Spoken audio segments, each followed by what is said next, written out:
Entrevista do dia. Ela é sinônimo de representatividade, empoderamento, é destaque na política e que bom que tenha dado certo nessa data tão especial, deputada federal Camila Jara pelo PT. Bom dia, deputada, tudo bem? Parabéns, né? Bom dia, Rodrigão, bom dia a todos que estão aqui com a gente no estúdio.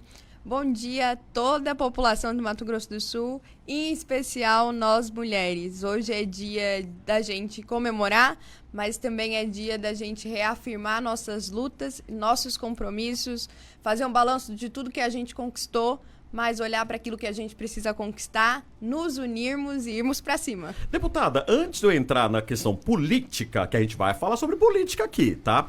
Eu quero saber sobre representatividade, como que é uma jovem parlamentar, porque a senhora, não vou chamar de senhora, é você, né? Pelo amor de Deus, deputada, você tem uma carreira em ascensão na política e quando eu assisto a TV Câmara, e tenho lá, né, os debates, eu vejo aqueles parlamentares gritando, gesticulando, quando uma mulher está ali no plenário, no púlpito. Deputada, como que é encarar, né, o machismo ainda no poder?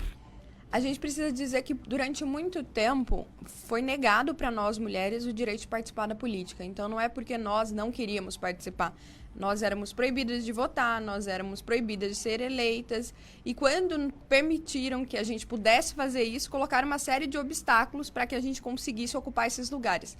Então, por isso as mulheres são uma minoria na política, mesmo sendo a maioria na sociedade.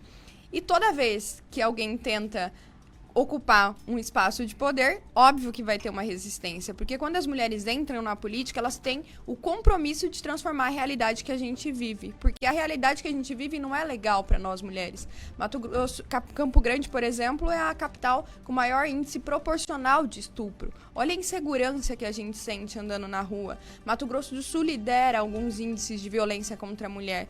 Isso a gente falando aqui. Então, nós, estando nesse lugar, temos que fazer transformações. E quando a gente se propõe fazer transformações, é óbvio que vai vir a resistência. Mas a gente se fortalece com outras mulheres, não é um ambiente fácil, mas quando a gente entende que a gente precisa se unir para preservar, inclusive, as nossas vidas e para melhorar a vida de outras mulheres, as coisas vão ficando mais fáceis. Na hora do debate, eu tenho essa curiosidade, na hora do debate, quando você ou outra parlamentar, eu acho que assim, a gente está falando sobre gênero, né? Não ainda nem entrei na questão política do partido, mas os deputados, eles aceitam, Camila, ou eles ainda são resistentes, ainda eles afrontam ou ainda eles desrespeitam? Mas está começando, mas é mulher, entre aspas, é novinha. Há ainda isso, deputada? Eu escuto muito isso. Você tá brincando? Eu escuto muito isso. Nossa, mas é tão novinha, olha que bonitinha. Tá, eu sou novinha, mas eu fui a mulher que mais trouxe recursos pro Estado quando fechou a emenda esse ano. Eu sou mais nova, mas eu sou formada na área e eu me preparei para estar no lugar onde eu tô. Então, são diminutivos. Tem algumas pessoas que falam com carinho, mas tem pessoas que falam no sentido de diminuir. E aí, quando a gente tem embates mais sérios, por exemplo, toda vez que vai mudar a legislação eleitoral, a gente tem um debate sobre ampliar o espaço das mulheres na política. Então, todo mundo concorda quando a gente está apresentando lei para preservar a vida das mulheres. Nem tanto, né? Porque tem algumas leis que tem uma bancada ali que resiste e, infelizmente, não soma com a gente nessa luta. Mas tem algumas pautas que a gente consegue consenso geral. Agora, quando a gente fala ampliar o número de cadeiras, de reserva de cadeiras, para quem não sabe, a reserva de cadeiras é reservar assim, 20% do parlamento para que as mulheres possam ocupar esses lugares. Aí a gente começa a ter resistência. Aí o plenário vira. Aí fica o voto da bancada feminina e algumas do campo progressista e contra todos os votos dos homens no plenário da casa. E aí a gente vê a desigualdade. Sabe que eu lembro eu te acompanho no teu Instagram, eu acho o máximo o que você faz para conversar com todos os públicos, todas as idades. A Camila Jara é do PT, é deputada federal, é pré-candidata à Prefeitura de Campo Grande pelo Partido dos Trabalhadores. Deputada, eu lembro que houve, né, uma enxurrada, uma avalanche de comentários, principalmente, né, da cultura do machismo, quando houve a história dos absorventes. Sim. E aquilo eu achei de uma barbárie. Por quê? Porque primeiro o homem não usa absorvente. Segundo, né, tem que atacar para poder falar. Porque eles acham que a internet é terra sem lei. E a senhora, e você, né, lá, na tua postura, brigando, deu certo, deu certo. A distribuição de absorventes aí dentro das escolas, começou aqui dentro, né, uma briga sua, na época, eu lembro, quando vereador aqui em Campo Grande, e aí se estendeu para o país inteiro, foi isso? Rodrigão, a luta pela dignidade menstrual foi a grande prova de que quando a gente se junta, independente de cor partidária, as mulheres conseguem fazer a revolução, quando a gente fala assim. Porque era um tema que ninguém ligava, e aí eu faço a meia-culpa pro Partido dos Trabalhadores, que esteve no governo tanto tempo, e a gente não parou para pensar e entender que tinham mulheres, meninas, que tinham seus sonhos interrompidos, sua vida interrompida, porque não tinham acesso a um item básico de higiene, que era o absorvente. Tinham famílias que podiam ser formadas e eram destruídas antes da sua formação, porque essas mulheres pegavam alguma infecção grave e aí dava problema e não conseguia engravidar. E quando a gente conseguiu fazer esse debate aqui, esse debate foi surgindo em várias outras localidades do país. Então, a gente fez aqui, a Carla fez no Espírito Santo, a Bia fez em Belém do Pará. E esse debate chegou também no Congresso Nacional e lá as parlamentares, na época eu não estava como deputada federal, aprovaram o projeto de lei de dignidade menstrual e hoje as mulheres do Mato Grosso do Sul, todas as mulheres, que era o nosso sonho inicial, a gente reduziu para as escolas por uma questão orçamentária, na época que a gente apresentou o projeto aqui, mas hoje todas as mulheres do Mato Grosso do Sul podem ir nas farmácias populares que já estão distribuindo os absorventes do programa do Dignidade Menstrual. E aí é claro que um homem não vai saber a necessidade disso porque ele não vivencia as realidades de uma mulher. Quando ele me ataca na internet, eu não vou atacar de novo, eu vou tentar explicar para ver se ele entende essa realidade. E aí, se ele não entender e não se colocar e não sentir a dor de uma menina que não consegue ir para aula porque não tem acesso ao absorvente, aí o problema está nele, na falta de humanidade dele, não na nossa falta de compreensão da realidade. E aí a gente segue e vai somando com quem quer somar com a gente. Deputada, eu adoro a tua sororidade com gênero, com gênero feminino, porque a senhora falou muito bem, né? Não tem como fugir do senhora, né? Porque é o seguinte, eu concordo plenamente. A partir do momento que eu ataco uma pessoa e eu não vou atacar de volta, né? Só tem hater quem tem fãs. Eu aprendi isso na vida. Só quem tem haters, quem tem fãs. Porque se a pessoa não entende, né? Porque pode ser a filha dele, a mulher dele, que todas as mulheres passam pelo ciclo menstrual. Gente, pelo amor de Deus, é a pessoa que tem alguma frustração, algo mal resolvido. E que bom que a senhora combate aí os ataques, né, a agressividade com a informação. Isso eu te admiro, eu volto a falar, eu deixo lá você lá no meu Instagram, eu falo assim, gente, olha que bacana que ela fez, olha só que diferente. E eu acho que a gente tem que abrir o espaço para falar sim sobre a informação. Quanto mais a informação ela é disseminada, mais a gente combate a fake news, a gente combate o ódio, a gente combate, né, a desinformação. Bom, deputada, agora chegou a hora de falar, né, o assunto do momento do PT, que a senhora é pré-candidata à Prefeitura de Campo Grande. Sim. E aí, que desafio! Você estava esperando?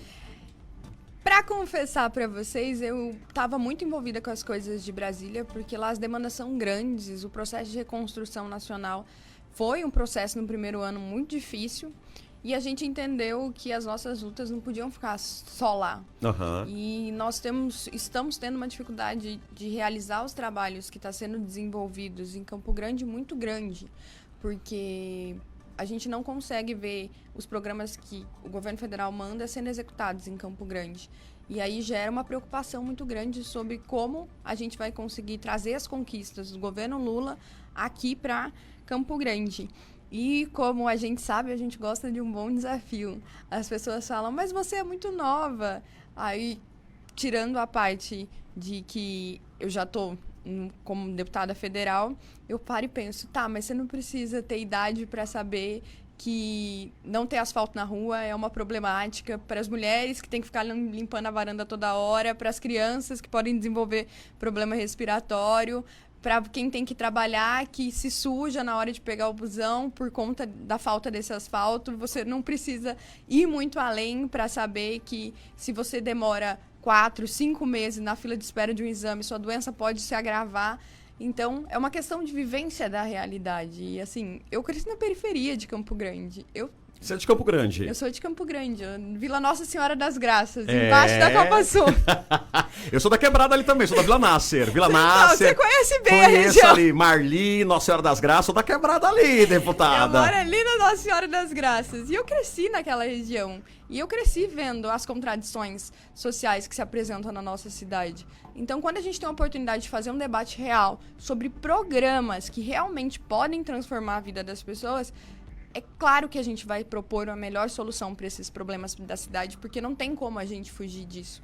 Então, eu estou muito feliz com o desafio e eu espero que a gente possa conseguir desenvolver o melhor plano para a cidade. A gente vê que algumas ideias que a gente está colocando em debate, como a tarifa zero, restaurante popular, já estão sendo abraçados por outros pré-candidatos e a gente fica feliz, porque a gente quer que ideia boa se dissemine mesmo. Bom, 7 horas e 28 minutos, atenção, praças, Dourados, Três Lagoas e Bonito, fiquem agora com a sua programação local. Campo Grande e região, eu volto até às 8 da manhã, eu fico até às 8 da manhã, aqui pelo Noticidade, primeira edição. Ao vivo comigo, a deputada federal Camila Jara, do PT. Deputada, mas assim, houve uma especulação que não teria sido consenso dentro do PT, né? E aí eu queria te perguntar, tem o apadrinhamento do Lula? O Lula interfere também na candidatura? Porque o PT, como ele está no governo federal, na principal liderança do país, ele apadrinha também quem vai ali nas capitais, as principais cidades do Brasil? Houve essa conversa? Como que aconteceu? Nós temos um projeto de país, que é um projeto de país onde todas as pessoas possam ter oportunidades iguais para conseguir se desenvolver. Então, eu particularmente não acredito que naquela velho jargão da sociedade do tipo, é só dar a vara para a pessoa sair pescando. Não, não é isso. Vai pescar sem a vara para ver se ela consegue pescar. Então, a gente tem a vara, o anzol, tem que ter o curso, tem que ensinar a técnica da pesca. Então, tem um processo muito antes disso tudo. E a gente defende esse projeto de país e a gente quer criar oportunidades para todas as pessoas se desenvolverem. Nesse sentido, o PT, sim, está lançando candidaturas em algumas capitais estratégicas para que a gente consiga, então, defender todo esse projeto de país. E Campo Grande foi uma dessas capitais para que a gente conseguisse avançar ainda mais nas nossas pautas, aumentar a bancada de vereadores. Então, a gente está muito feliz com o desafio. Não é um desafio fácil. Toda vez que o Lula vem com desafios enormes, a gente fala, presidente, vai com calma. Mas ele é ousado, já tirou um continente inteiro do mapa da fome e é isso que a gente quer fazer por Campo Grande também. Então houve essa conversa com Lula, houve essa reunião ali entre as lideranças do PT com o presidente Lula. As lideranças do PT falaram com o presidente Lula e aí passaram pra gente o recado. Quantas vezes você já conversou com o Lula? Alan, eu perdi as contas. Mas... É porque a gente tem muitas missões internacionais com ele e missões locais. Então, ele está no dia a dia. O presidente sempre está nos lançamentos dos projetos no Planalto, em algumas reuniões estratégicas. E aí a gente tem essa aproximação. Tem o WhatsApp do Lula, deputada? Fala assim, Lula, presidente, tudo bem, Até presidente? pouco tempo atrás ele não tinha celular, ninguém... Não tinha celular? Até a época da campanha o presidente não tinha celular. Para falar com ele tinha que ligar para alguém que estava próximo. Você tá brincando? Tô falando sério. Olha só, não sabia não. Eu achei que tinha um WhatsApp eu achei que tinha um grupo do Lula, entendeu? Aí coloca todo mundo ali, ó, das lideranças, falava assim, ó, hoje vamos falar sobre tal coisa. Deputada, uma outra pergunta, né, que eu acho que vem aí, você tá falando sobre os desafios de trazer vereadores, trazer mais, né, pessoas ligadas ao Partido dos Trabalhadores. Será que a tua missão não é também recrutar jovens para votar? Porque a gente teve um grande índice de abstenção nas últimas eleições para a presidência da República. E será que você, pelo fato de ser jovem, né, na política, ter essa comunicação nas redes sociais com o jovem, levar o jovem 16 até os 18, que é aquela faixa que não é obrigatória ainda, a votar, mudar esse cenário? Na política, no Brasil, propositalmente, a política foi taxada como chata, como um assunto que a gente não pode se envolver e não pode debater. E eu digo propositalmente porque quando você não debate a política, alguém vai debater e alguém vai tomar as decisões. Então, quando a gente não se envolve, alguém começa a se envolver por nós e muitas vezes aquela pessoa que está lá não vai fazer o que a gente entende que precisa ser feito. Dito isso, a gente sabe que é importante o jovem participar da política, mas ele precisa também se ver nos espaços de poder. Se a política for distante desse jovem, se a política não oferecer problemas para ele que ele enfrenta no dia a dia, se a política não falar numa linguagem desse jovem, a gente não vai conseguir atrair o jovem para a política. A gente tem uma escola hoje, Rodrigão, que forma sem ensinar para onde que vai o dinheiro dos nossos impostos. Todo mês, esse jovem vai sair para o mercado de trabalho, a gente espera que ele consiga uma formação e estamos trabalhando para isso. Mas todo mês, a população média tem um desconto do seu salário direto em folha para pagar impostos. E a gente não sabe como é aplicado esse dinheiro porque ninguém ensinou isso para a gente. Então, para o jovem querer aprender e se envolver com política, ele precisa sentir que a política é próxima do dia a dia dele. E então a gente sempre tem essa missão de explicar as coisas para as pessoas, a partir do momento que entenderem, lutarem junto com a gente para fazer as mudanças que a gente entende que são necessárias. E o desafio também é convencer mulher a votar em mulher, deputada? Então, o desafio não é esse. Não é esse? Eu pesquisava isso antes de entrar na política. E as candidaturas de mulheres têm menos visibilidade que as candidaturas dos homens. Então, como se as mulheres aceitam votar em mulheres, elas entendem a importância de ter mais mulheres nos espaços de poder. Isso já foi uma questão que foi superada. Antigamente a gente tinha esse problema. Mas é como se a gente fosse no supermercado comprar algum produto. E aí sempre tem os mesmos produtos na altura dos olhos. Então a gente acaba pegando aquele produto. Tem algumas marcas até que pagam mais caros para ficar nessa posição de destaque nos supermercados. E a gente sempre acaba pegando aquele primeiro produto. E os outros produtos que estão em volta a gente não olha muito. E acontece isso com as eleições de mulheres. Então as mulheres acabam não votando em mulheres porque as candidaturas de mulheres têm menos incentivos, menos visibilidades. E as mulheres acabam achando que essas candidaturas têm menos probabilidade de ser eleitas.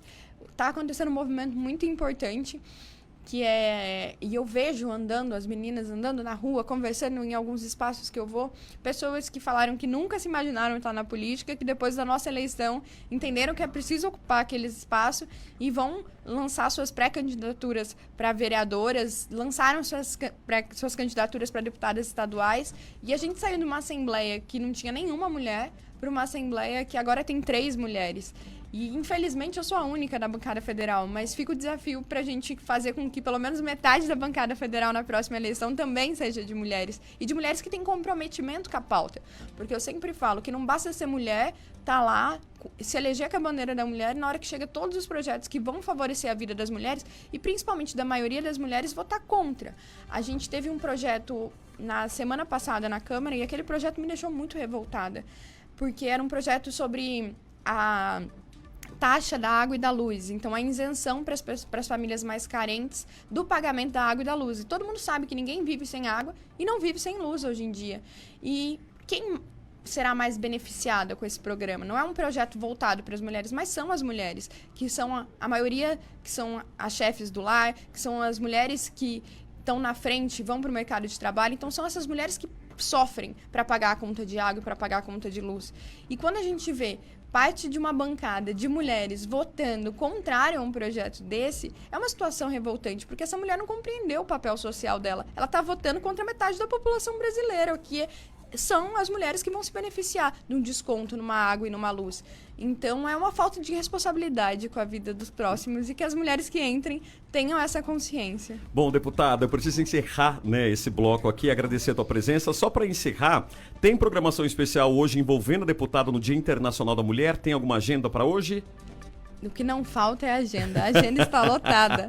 Tem um encontro do IBAMA para a gente debater as mulheres e a questão ambiental agora. Logo depois tem uma movimentação das mulheres da CUT para ampliar os direitos trabalhistas. À tarde tem um movimento da Marcha Mundial de Mulheres. E o mandato está fazendo algumas ações esporádicas sobre dignidade menstrual, contando para a população que agora elas já podem tirar os absorventes nas farmácias populares, e também sobre o protocolo Não é Não, que a gente viu como ajudou uma mulher na Espanha, o caso ficou famoso, e conscientizando os donos de bares, os donos de estabelecimentos de Campo Grande também aplicarem o protocolo, que já é lei federal, nos seus estabelecimentos. Bom, deputada, boa sorte, é carismática, tem uma luz ali, vai brilhar muito ao longo da sua trajetória política. Camila Jara, do PT, deputada federal e pré-candidata à Prefeitura de Campo Grande. Obrigado, deputada, e parabéns mais uma vez, tá bom? Muito obrigada, obrigado pelo espaço, contem comigo.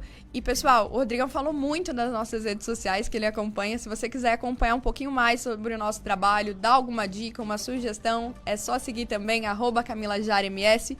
Participem da política com a gente, porque nós precisamos de vocês.